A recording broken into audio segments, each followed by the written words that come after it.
내가 그들을 정결하게 하여 요제로 드린 후에 그들이 회막에 들어가서 봉사할 것이니라. 그들은 이스라엘 자손 중에서 내게 온전히 드린 바 된 자라.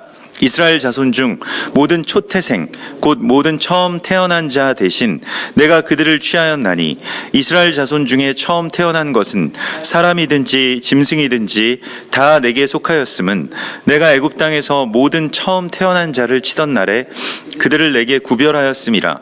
이러므로 내가 이스라엘 자손 중 모든 처음 태어난 자 대신 레위인을 취하였느니라. 내가 이스라엘 자손 중에서 레위인을 취하여 그들을 아론과 그의 아들들에게 주어 그들로 회막에서 이스라엘 자손을 대신하여 봉사하게 하며 또 이스라엘 자손을 위하여 속죄하게 하였나니, 이는 이스라엘 자손이 성소에 가까이 할 때에 그들 중에 재앙이 없게 하려 하였음이니라. 모세와 아론과 이스라엘 자손의 온 회중이 여호와께서 레위인에 대하여 모세에게 명령하신 것을 다 따라 레위인에게 행하였으되 곧 이스라엘 자손이 그와 같이 그들에게 행하였더라. 레위인이 이에 죄에서 스스로 깨끗하게 하고 그들의 옷을 빨매 아론이 그들을 여호와 앞에 요제로 드리고 그가 또 그들을 위하여 속죄하여 정결하게 한 후에 레위인이 회막에 들어가서 아론과 그의 아들들 앞에서 봉사하니라. 여호와께서 레위인의 일에 대하여 모세에게 명령하신 것을 따라 그와 같이 그들에게 행하였더라. 여호와께서 또 모세에게 말씀하여 이르시되 레위인은 이같이 할지니 곧 25세 이상으로는 회막에 들어가서 복무하고 봉사할 것이요 50세부터는 그 일을 쉬어 봉사하지 아니할 것이나 그의 형제와 함께 회막에서 돕는 직무를 지킬 것이요 일하지 아니할 것이라. 너는 레위인의 직무에 대하여 이같이 할지니라. 아멘. 이번 주의 토라 포션의 제목은 페아 알로테카라고 하는 네가 등불을 켤 때에 라고 하는 그런 말씀입니다. 우리가 이 땅 가운데서 그 빛의 이 거룩한 사명을 맡았고 또 빛의 사자들로서 이 땅에 보내심을 받았는데, 이 빛을 켠다라고 하는 것이 무엇이냐? 우리가 이 세상에 빛이 된다라고 하는 것이 뭐 어떤 세상에 통용되는 어떤 방식의 그 사람이 참 빛난다라고 할 때 어떤 세상의 어떤 영광이나 성취를 얻음으로써 하나님께 영광을 돌리는 방식이라고 일반적으로 그렇게 생각을 할 수가 있겠습니다만은, 그러나 오늘 하나님께서 그 빛을 비추라 라고 하실 때에 먼저는 우리가 어제도 나누었던 것과 같이 이 등잔대를, 성전의 메노라의 방향성을 결정하라고 말씀을 하시죠. 그래서 그것을 앞으로 비추게 할지니라, 등잔대를 앞으로 비추게 할지니라 라고 하는 말씀이 이 베아 알로테카의 어떤 핵심이라고 할 수가 있겠습니다. 그래서 이 등잔대라고 하는 것이 우리가 어제도 나누었던 것과 같이 성전의 메노라가 이 어떤 방향성을 가질 수 있는 등불이 아닙니다. 그러니까 뭐 어디로 이렇게 비출 수 있는 어떤 그런 이 빛의 어떤 직진성을 가지고 있는 것이 아니라 다 퍼져나가는데, 사실 그 퍼져나가는 것을 앞을 향해서 비추도록 하라라고 하실 때의 그 주님의 말씀이 우리가 어제도 나누었던 것과 같이 이 물이라고 해서 다른 곳을 향해서 이 비추던 그런 다른 빛들을 이게 그 짧게 잘라내다, 제거하다, 더 나아가서는 이제 할례를 하는 것을 이제 물이라고 합니다. 그러니까 어떤 우리가 이 다른 곳을 비추고 있었던 것들을 이제 이 멈추고, 그리고 온전한 방향으로 빛을 비출 수 있게 하라라고 하시는 말씀이 바로 베아 알로테카의 그런 명령입니다. 그래서 빛을 비추는데, 우리가 이 땅 가운데서 빛을 비추는데 그 빛을 어디를 향해서 비추어야 할 것이냐 라고 하는 것이 이제 중요한 이야기이고요. 그리고 그 빛을 비추는 것에 대하여서 우리가 생각할 때는 어떤 자신이 그 빛남으로써 뭐 아니면 사람들에게 뭐 선한 일들을 행함으로써 그 빛을 비추는 것이다, 보통 이렇게 많이들 우리가 생각을 할 수 있는데요. 그런데 하나님께서 말씀하신 것은 빛을 비추라라고 말씀을 하실 때, 그 앞을 향해서 빛을 비추라고 말씀하실 때 레위인들을 데려다가 정결하게 하여서 그들을 세우라라고 말씀을 하시고 있습니다. 그러니까 백성들이 스스로 그 빛나는 것이 아니라 레위인들을 온전하게 세우는 것이 그 빛을 성전의 메노라를 정돈하고 앞을 향해서 비추도록 하는 것과 같다라고 말씀을 하시죠.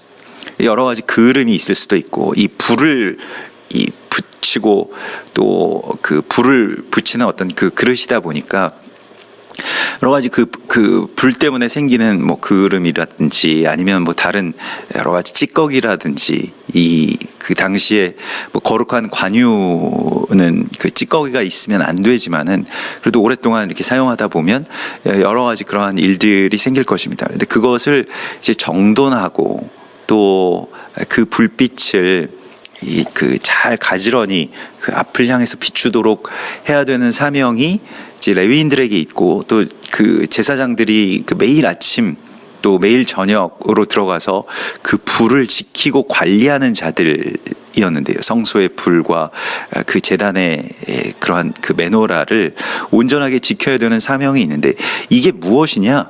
우리가 이 땅 가운데서 레위인들을 거룩하게 온전하게 세우는 것이다 라고 하는 말씀을 계속해서 주십니다. 그래서 레위인들의 정결함이라고 하는 것에도 역시 그 온 몸에 삭도를 대어서 그 삭도로 온 몸에 있는 어떤 그런 뭐 머리카락을 비롯해서 모든 털을 다 밀게 하라라고 말씀을 하시죠. 이 레위인들에게 그러한 이 전신에 이 털을 밀게 하라라고 하는 것은 뭐 그 전신의 털복숭이라고 하는 것이 이제 사이르라고 해서 우리가 염소와 연결되는 말이고 이게 뭐 에서와도 연결되는 그러한 말이죠. 에서와 몸에 온통 털이 많았는데 이 머리카락을 제외한 다른 이 몸의 어떤 이 말하자면 몸의 어떤 헤어들은 그러니까 이 머리카락은 그러니까 비유적으로 육신에 대한 어떤 비유적으로 머리카락은 이제 토라 하나님의 말씀을 그렇게 뜻하는 것입니다만은 에서처럼 이게 털복숭이가 된다라고 하는 것은 어떤 자신의 힘, 자신의 기술, 자신의 능력 이런 것들을 의지하고 그것이 오히려 이 머리를 주관하는 것입니다. 그러니까 머리와 이 몸의 역할이 이제 바뀌게 되는 것이고요. 오늘날에도 뭐 많은 경우에 우리가 그러한 하나님의 질서들이 파괴되는 그런 장면들을 보게 되는데 이걸 다시 되돌려 놓는 것입니다. 그래서 하나님의 말씀만 남기고 하나님의 뜻만 남기고 내 안에 있는 모든 것들을 내 안에 있는 모든 나의 어떤 자아의 생각들이나 여러 가지 어떤 판단들이나 또 계획들이나 능력 그런 것들을 마치 바울이 이야기했던 것 배설물과 같이 이렇게 버릴 수 있게 되는 것 그것이 이제 레위인의 정결함과 이제 연결이 됩니다. 또한 레위인의 정결함이라고 하는 것은 레위인 스스로가 해야 되는 일이 있긴 합니다만은 레위인의 정결함의 사명을 누가 갖고 있느냐? 제사장이 갖고 있는 것이 아니라 레위인의 정결함의 사명은 백성들이 갖고 있었습니다. 그래서 백성들이 레위인들을 세워나가는 것이라고 계속해서 말씀을 하고 있습니다. 그래서 오늘 이 말씀에서도 너는 이같이 이스라엘 자손 중에서 레위인을 구별하라 그리하면 그들이 내게 속할 것이라. 그래서 레위인을 구별해서 세우게 되면 그들이 하나님께 속하게 되고 그들이 레위인들이 하나님께 온전하게 속하게 될 때 어떤 일들이 일어나냐면 16절에 보면 그들은 이스라엘 자손 중에서 내게 온전히 드린 바 된 자라. 하나님께 온전하게 레위인들이 드려지게 되면요, 그러면 레위인들이 그 회막에서 이 19절에 보면요, 회막에서 이스라엘 자손을 대신하여 봉사하고요, 또 이스라엘 자손을 위하여 속죄하게 됩니다. 그래서 레위인들이 하나님께 온전하게 드려져야 이스라엘 자손들의 봉사와 속죄가 열리게 되는 것입니다. 이 봉사라고 하는 것은 아바드라고 해서 예배를 말하는 것이죠. 또 레위인들의 섬김이라고 하는 것이 회복되게 하기 위해서 레위인들을 정결하게 하는 것입니다. 그래서 아바드라고 하는 것은 또한 섬기게 하다라고 하는 그런 뜻을 갖고 있습니다. 그러니까 레위인들이 완전하게 되는 것은 레위인들이 이제 회막에 들어가서 백성들을 위해서, 백성들을 섬기기 위해서 우리가 살아야 되겠구나라고 하는 것이 온전하게 결단될 때 일어나는 일이죠. 그리고 백성들을 위해서 레위인들이 속죄하게 됩니다. 그래서 일종의 이것은 백성들을 대신해서 하나님 앞으로 드려진 산 제물들이라고 할 수가 있겠고요. 이 관계에 대해서 백성과 레위인의 관계가 이제 신약 시대와 지금 현대 시대에 와서 더 확대되게 되면 온 열방의 백성들과 이스라엘이라고 하는, 또 유대인들이라고 하는 그러한 관계로 연결이 되게 됩니다. 그래서 하나님 앞에 그들이 온전하게 세워져서 어떤 역할을 해야 되냐면 우리를 위한, 온 백성들을 위한 속죄의 사명을 감당해야 된다라고 말씀을 하고 있습니다. 이 속죄라고 하는 것이 이제 카파르라고 해서 어떤 그 원래의 뜻은 역청을 바르다라고 하는 그런 뜻이 듭니다. 그래서 우리가 그 창세기에 보면 이제 노아의 방주 이야기에서 하나님께서 노아에게 방주를 만드는 법을 다 알려주시죠. 방주의 그 식양들을 다 알려주십니다. 설계도를 정말 세밀하게 다 알려주시는데 그것이 이 시내산에서 받은 말씀과 같은 것이죠. 우리가 지금 방주를 만드는 그러한 그 매뉴얼을 이 토라에서 만나고 있는 것입니다. 근데 그때 하나님께서 이 창세기 6장 14절에 보면 너는 고페르 나무를 가져다가 너를 위하여 방주를 만들 때 그 안에 칸들을 막고 역청을 그 안팎에 칠하라, 이렇게 말씀을 하십니다. 말하자면 일종의 어떤 방수를 하게 되는 것인데요. 배를 만들었는데 물이 안에 다 들어와 버린다면 배가 어떻게 그 물 위에 뜰 수가 없겠죠. 거기서 가장 중요한 것은 이 역청을 바르는 것.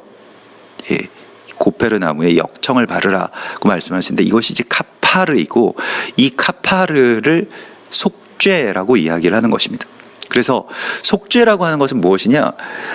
물들이 들어오지 않도록 막는 것이고, 물들이라고 하는 것은 사망을 뜻하는 것이고, 또 사망에 쏘는 것, 그 죄, 그러한 모든 어떤 그 죄와 또 죄의 사슬에 매여서 또 죄책감에 또 자기 혐오에 또 서로에 대한 어떤 비방과 분노에 사로잡혀서 살아가는 그런 모든 물들을, 죄로 말미암아서 들어오게 되는, 우리 안으로 들어오게 되는 이 사망의 물들을 막는 것이 바로 이 속죄, 카파르입니다. 그래서 이 카파르를 영어로는 이제 커버링이라고 하는데요. 우리도 무언가를 이제 커버한다 라고 할 때는 내가 그것을 막는다, 보호한다, 이런 뜻을 갖고 있지 않습니까? 그 죄가 쏘는 것에 대해서 막아주는 역할이 바로 속죄의 역할이라고 하는 것입니다. 그것을 우리가 물론 그 속죄를 온전히 가능하게 하고 결국 속죄를 이루는 것은 그리스도 예수와의 보혈밖에는 없습니다만은, 그러나 그 보혈의 공로가 이 완전하게 그 사람을 덮게 하기 위해서는 그 죄를, 또 그 죄인을 위한 어떤 이 커버링이 필요하다라고 말씀을 하십니다. 그래서 이 커버링을 맡은 자들을 바로 레위인들이라고 말씀하고 있는 것입니다. 레위인들이 짐승의 피로 하나님 앞에 제사를 드리는 그 일들을 하죠. 우리가 그리스도 예수와의 피를 받아서 또한 그 위임을 받고 이 땅 가운데서 그 죄인들의 이 생명을 위해서, 그들의 삶을 다시 살아나게 하기 위해서 이 성소에 들어가서 봉사하는 레위인과 같아야 할 것이고, 또한 구속사적으로는 이스라엘과 열방의 관계가 이러하다라고 하는 것을 주께서 우리에게 말씀을 하시고 있습니다. 그래서 그들은 백성을 대신해서 회막에 들어가서 봉사하는 자들이고, 백성을 위해서 회막에서 그들을 커버하는, 속죄하는 자들이라고 말씀을 하십니다. 정말 중요한 사람들이죠. 이 레위인들을 온전하게 세우는 것이 성소의 불을 밝히는 것이라고 말씀을 하시죠. 그래서 그들을 정결하게 하여 요제로 드린 후에라고 말씀을 하시는데요. 이 레위인들의 정결함이라고 하는 것이 이제 여기서 정결하다라고 하는 말을 타헤르라고 하는 말을 썼습니다. 근데 타헤르라고 하는 것은 원래의 뜻이 밝다라고 하는 그런 뜻입니다. 그래서 아주 밝게 비추고 또 밝게 하는 것, 그것이 바로 이 타헤르, 곧 정결하게 하라라고 하는 말씀이고요. 이게 바로 빛을 그리고 불을 켜는 것이라고 말씀을 하십니다. 그러니까 불을 켠다라고 하는 행위가 정결하게 하는 것이라는 거예요. 근데 레위인들이 스스로를 그냥 정결하게 하면 될 거 아닌가? 우리가 오늘날에 정말 이 개인주의 이 시대에 살아가면서 각자의 죄는 각자의 것, 각자의 삶은 각자의 것, 뭐 이렇게 생각하게끔 만드는 이 세상 속에서 하나님은 어떠한 나라를 꿈꾸시고 그렇게 만들어 놓으셨냐면 서로의 생명이 연결되는 그러한 관계를 만드셨다는 것입니다. 생명과 생명으로 사실은 연결이 되어 있는 것이죠. 그래서 레위인들이 잘못되면 백성이 죽는 것이고요. 또 반대로도 백성들이 잘못되고 백성들이 그렇게 넘어지게 되면 레위인들이 죽게 되는 그러한 관계를 만들어 놓으셨다는 것입니다. 그래서 서로에 대해서 생명의 어떤 담보물이 된 그런 관계라는 거예요. 우리가 지금 이 코로나 시대를 맞이해서 이 코로나 이전과 코로나 이후에 어떤 이 세대의 아주 큰 변화, 전 인류의 큰 변화가 일어날 것이라고까지 이야기하지 않습니까? 그 중에 중요한 것은 생명이 다 서로 연결되어 있구나. 중국 사람들의 생명, 미국인들의 생명, 유럽인들의 생명과 우리의 생명이 서로 다 연결되어 있구나. 예전에는 그냥 자기가 아프면 자기 질병이고 자기 고통이고 자기 그냥 고생이었다고 한다면 코로나라고 하는 것은 내가 그 코로나에 걸리게 되면 공동체 전체가 다 위험에 빠질 수가 있기 때문에 작게는 가족에서 또 여러분들이 이제 걱정하시는 것도 이거 내가 걸리는 것은 뭐 어쩔 수 없다고 하더라도 정말 이것 때문에 교회에 다 퍼지게 되면 우리가 예배를 못 드리고 이거 어떻게 되느냐. 그래서 그것 때문에 많이들 또 걱정들도 하시고 근심도 있죠. 생명과 생명이 서로 연결되어 있고 이것이 심지어는 그 사망에 이르게 하는 어떤 그러한 일들까지도, 그러한 이 목숨까지도 연결되어 있다라고 하는 이 관계의 구조를 하나님께서는 우리에게 깨달으라고 말씀을 하십니다. 이것은 비단 어떤 전염병, 이 질병만이 아니고 실은 우리가 이 영과 이 죄에 관한 그 관계에 있어서 그렇게 서로가 연결되어 있다라고 하는 것을, 그 사람들이 감염되면, 그 사람들이 오염되면 곧바로 나의 생명에 큰 그 위협이 되고 서로가 그렇게 생명과 생명으로 맞닿아서 연결되어 있음을 주님이 말씀을 하시고 있습니다. 그래서 이것은 레위인들을 세우는 것은 백성들의 사명이라고 계속해서 말씀을 하십니다. 그래서 이스라엘 자손의 초태생 중에 모든 처음 태어난 자식들 대신 하나님께서 레위인들을 취하신다라고 말씀하시죠. 이것이 말하자면 구원의 구조라고 할 수가 있겠습니다. 우리가 예수 믿고 구원받으면 그냥 개인적으로 예수 믿고 입으로 시인하고 그러면 끝나는 줄 알았는데 실은 그것이 아니라 우리가 예수를 믿고 구원을 받았다라고 하는 것은 우리의 생명과 우리의 목숨, 특별히 우리의 자녀들의 목숨이 다 하나님께 이제 속하게 된다는 것을 말하는 것이거든요. 하나님께 완전하게 다 바쳐졌다라고 하는 것을 말하고 이제 자기 것도 아니고 세상의 것도 아니다라고 하는 것이 이제 그 출애굽 구원의 중심에 있습니다. 그래서 하나님의 소유가 되는 것인데, 그런데 모든 백성들이 다 성소에 들어가는 것이 아니고 그 백성들을 대신해서 이제 레위인들을, 이 레위인들의 숫자와 백성들의 초태생의 숫자의 어떤 차이는 이제 생명의 속전이라고 하는 것을 통해서 이제 그 레위인들을 온전하게 세워 나가는 그 일을 할 때 이제 이 백성들의 초태생이 하나님 앞에 온전하게 드려진 것으로 하나님이 그렇게 받으신다는 것이.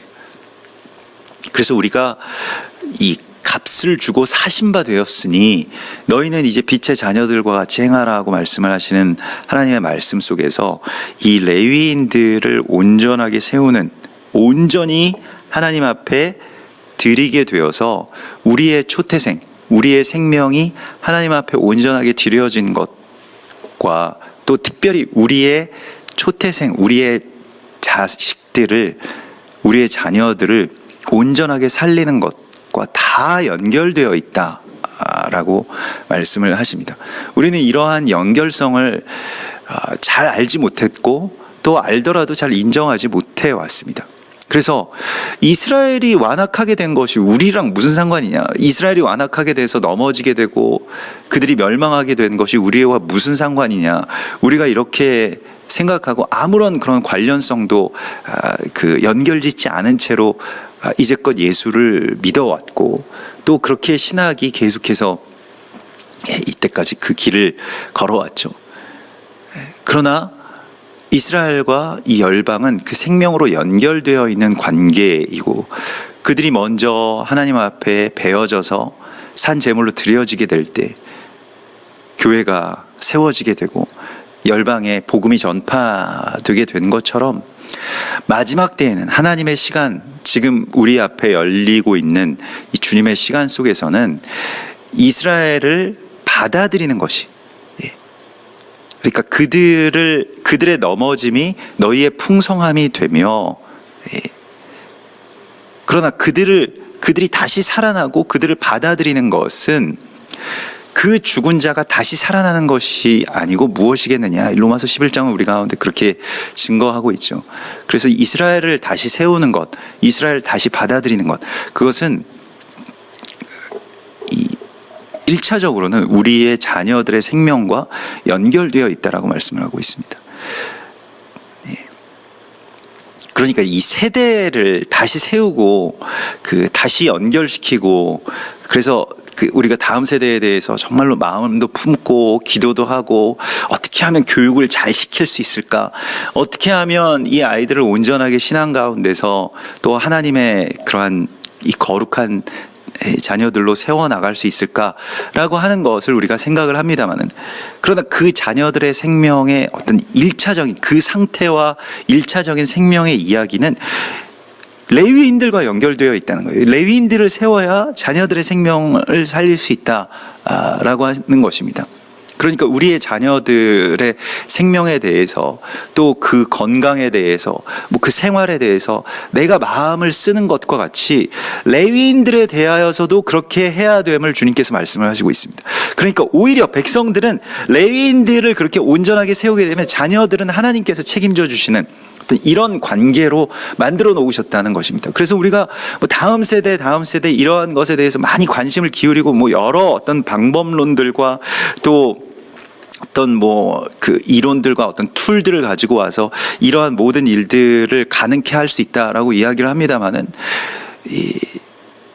그 이전에 그 이면에 있는 이 다음 세대 자녀들을 세우는 것이 레위인들을 세우는 것과 깊은 관계가 있다라고 하는 것을 우리가 알기를 하나님께서 원하십니다. 그래서 사실은 다음 세대를 세운다, 아비의 마음과 자녀들의 마음이 서로에게로 돌이켜지게 되고 서로 연결되고 연합되는 그 이야기는 이스라엘과 이방이 한 세 사람을 이루는 이야기와 같은 이야기라는 것입니다. 같이 연결되어 있다라고 하는 것입니다. 그래서 레위인들을 이렇게 온전하게 세우고 레위인들을 밝게 빛나게 하는 그러한 사명이 이제 우리 가운데 있고, 레위인들은 이것을 통해서 또한 자신들이 그렇게 온전하게 하나님 앞에 나아갈 수, 백성들을 통해서요, 그렇게 나아갈 수 있게 되었을 때 회막에 들어가서 백성들을 위하여 봉사하고 또한 속죄하라라고 그렇게 말씀을 하십니다. 이 봉사라고 하는 이 말은 이제 이 스스로가 이 완전하게 그러니까 그 노예가 된다라고 하는 그러한 말씀인데요. 그래서 그 자기 스스로를 이 노예로서 드리는 그 일을 이제 하나님께서 그 말씀을 하시고 있고요. 그 봉사한다라고 하는 아바드라고 하는 말이 스스로 노예가 된다라고 하는 그런 뜻을 갖고 있거든요. 그래서 우리가 성령의 삶에 대해서 오순절 이후에 하나님께서 우리 교회에도 이 몇 차례에 걸쳐서 말씀을 주시는데 이 스스로 종노릇하는 것, 사랑으로 서로에 대하여서 종노릇하는 그 이야기를 하나님께서 성령의 사람들의 삶의 이야기라고 말씀을 하십니다. 그런데 레위인들은 25세 이상부터 회막에 들어가서 복무하고요. 사실 25세 이상 전에는 이 레위인 어찌 보면 이 자녀들이죠. 근데 그 아이들도 사실 그 성소 나중에 보면 이제 성전과 성소에서 이제 그 살게 되고 뭐 어느 정도의 시중은 들게 되겠습니다만은 그 진정한 봉사는 25세부터 시작을 해서 언제까지냐면 50세까지 하게 됩니다.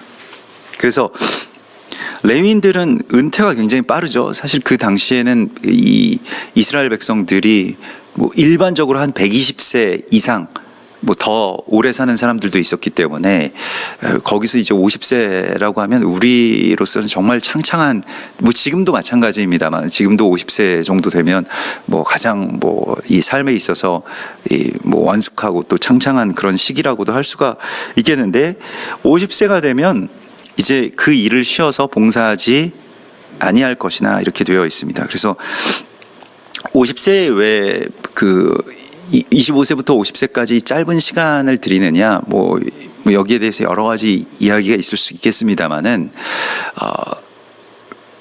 먼저는 이제 그 삶에 있어서 자기의 어떤 최전성기를 드리라라고 하는 말씀이기도 하죠. 그래서 우리가 뭘 다 나를 위해서 사는 이 삶을 다 해놓고 다 이루어놓고 다 뭐 자식들도 키워놓고 뭐 사업도 잘 일구어놓고 그 다음에 언젠가는 하나님의 일을 하겠다 뭐 이런 생각을 많이들 이제 하곤 합니다만은 그러나 그때가 되면 그 일을 할 수가 없죠. 왜냐하면 가장 최고의 시간 또 가장 중요하고 가장 전성기의 시간을 하나님께 드리는 것이 결국 하나님의 어떤 섬김의 이 기본이기 때문에 그렇습니다. 그래서 가장 중요하고 또 가장 이 많은 힘을 낼 수 있는 그 시간을 하나님 앞에 온전하게 드리라고 말씀을 하시고 있고요. 또 50세의 레위인들이 쉬게 된다라고 하는 것은 희년과 깊은 관계가 있습니다. 희년이 이제 이 50년마다 한 번씩 돌아오는 그러한 해이고, 이 희년이 되기 위해서는 그냥 희년이 와서 희년이 되는 것이 아니고, 우리가 지금 오순절을 오면서 계속해서 오멜 계수를 하면서 7 안식일의 수요를 채우라 라고 말씀하시죠. 안식일의 수요를 채운다라고 하는 것은 내가 누군가를 안식하게 하는 것과 깊은 관계가 있습니다. 그래서 이 25년 동안 나의 복무라고 하는 것이 무엇이냐? 누군가를 안식하게 하는 것이라는 것입니다. 이 50년 동안 7 안식년 동안 행하는 일이 무엇입니까?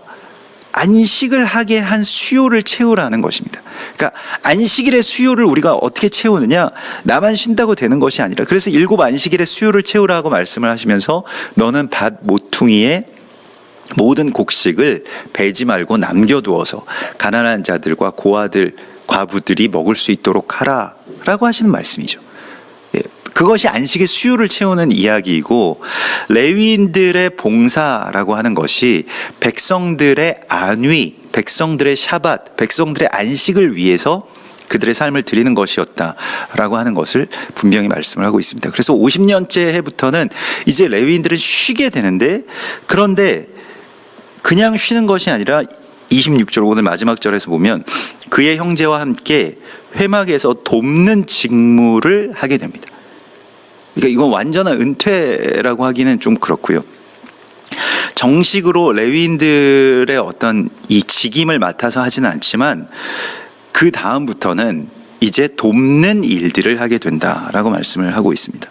레위인들의 50세부터의 직무가 무엇이냐? 우리도 뭐 인생의 어떤 후반기에 우리의 어떤 사역이나 또 삶의 방향성에 대해서 더 깊이 생각하고 또 우리 자신을 삼가야 할 것인데, 여기서 돕는 사명을 하게 된다라고 말씀하십니다. 돕는 사명이라고 하는 것이 샤라트라고 해서 하인이나 경배자로서 수종든다는 말입니다. 젊은 사람들, 젊은 레위인들, 어린 다음 세대들을 세우기 위해서 하인처럼 수종드는 일이 바로 샤라트입니다. 이걸 하라고 말씀을 하시는 것입니다. 그래서 정말로 하인으로서 시중드는 일들을 하라고 말씀을 하시는 것입니다. 그래서 우리가 다음 세대를 세운다라고 하는 것에 있어서 이 레위인들이 50세가 되면 물러나서 그냥 완전히 다 나 몰라라 하는 것이 아니라 옆에서 정말 하인처럼 돕고 어렵고 험하고 허드렛 일이 있다면 그 곁에서 그들을 세우기 위해서 어떻게든 애를 쓰면서 돕는 그 레위인들의 새로운 직무, 이 샤라트의 직무를 하나님께서 이 50세 이상이 되면 하라고 말씀을 하십니다. 그래서 이것에 대한 어떤 정말로 실제적인 어떤 사명을 하나님 우리에게 주시죠. 누가복음 1장 17절에 보면 이 세례 요한에 대해서, 세례 요한은 어찌 보면 비유적인 그런 그 세례 요한의 스피릿을 우리 가운데 계속해서 강조하고 있는데요. 세례 요한이 이 땅 가운데 와서 행하는 일이 예수와의 길을 예비하는 것이었잖아요. 우리가 그리스도 예수와의 다시 오심을 예비하는 것은 교회의 사명입니다. 교회가 지금 이 일을 해야 되는데, 교회의 사명이 무엇이냐? 레위인 세우고요, 또 이스라엘 세우는 것입니다. 그리고 다음 세대를 세우는 것이죠. 그렇게 되면 그리스도 예수께서 이 땅 가운데 오신다는 것입니다. 이스라엘 못지않게 다음 세대가 사실 같은 이야기이기 때문에 이스라엘 세운다는 것과 다음 세대가 회복된다고 하는 것은 같은 이야기입니다. 다 지금 보면 그냥 우리가 보면 참담하죠. 세워질 것 같지 않죠. 회복될 것 같지 않죠. 이스라엘도 마찬가지고 다음 세대도 마찬가지인데요. 그런데 세례 요한이 그가 또 엘리야의 심령과 능력으로, 엘리야는 오직 성령의 능력을 의지한 자였습니다. 주 앞에 먼저 와서 아버지의 마음을 자식에게 거스르는 자를 의인의 슬기에 돌아오게 하고, 이 자녀들의 마음을 아버지에게로라고 하는 것을 다른 표현으로 자녀들, 다음 세대를 거스르는 자들이라고 이렇게 표현을 하고 있습니다. 사실 그들의 속성이 그렇죠. 뭐 반항하고 전에 있던 것을 부정하고, 이게 다음 세대의, 젊은 세대의 어떤 특징입니다. 이것에 대해서 왜 쟤네들은 저러냐 이렇게 손가락질할 것이 아니라 그들의 마음을 의인의 슬기로 돌아오게 하는 것이 사명인데, 이 기성세대의 사명이고 세례 요한의 사명인데, 우리가 그 일을 해야 된다는 것입니다. 어떻게 그 일을 가능하게 할 것이냐? 스스로 종노릇하라라고 말씀을 하시고 있습니다. 그래서 주를 위하여 세운 백성을 준비하게 하라. 그것이 바로 세례 요한의 사명이고 교회의 사명이고 우리의 오늘날의 사명이라고 말씀을 하시고 있습니다. 이 거룩한 불을 밝히는 그러한 사명이 우리 가운데서 온전하게 성취될 것을 믿습니다. 우리 같이 기도하겠습니다. 하늘에 계신 우리 아버지시여, 이름이 거룩히 여김을 받으시오며 나라의 임하옵시며 뜻이 하늘에서 이룬 것 같이 땅에서도 이루어지이다. 오늘날 우리에게 일용할 양식을 주옵시고, 우리가 우리에게 죄 지은 자를 사하여 준 것 같이 우리 죄를 사하여 주옵시고, 우리를 시험에 들게 하지 마옵시며 다만 악에서 구하옵소서. 대개 나라와 권세와 영광이 아버지께 영원히 있사옵나이다. 아멘.